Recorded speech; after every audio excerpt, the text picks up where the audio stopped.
Hey guys, today I'm going to tell you how to record screen on Vivo Y200. If you're using Vivo Y200 and you want to record your screen, so let's see how can you do this. You have two different ways for this. The first way is that you have to scroll down your control panel, and here you will get the screen recording option. Just tap on it and it will start this recording of your screen. You can easily pause or edit your screen if you want.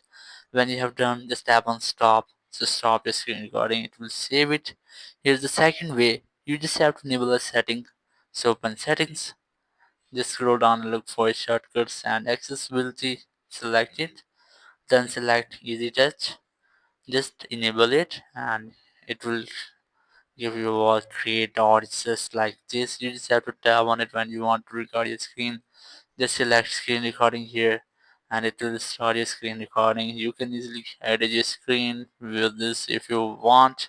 You can easily write something on your screen, and here's the voice option. If you want to record your voice, you can easily enable it.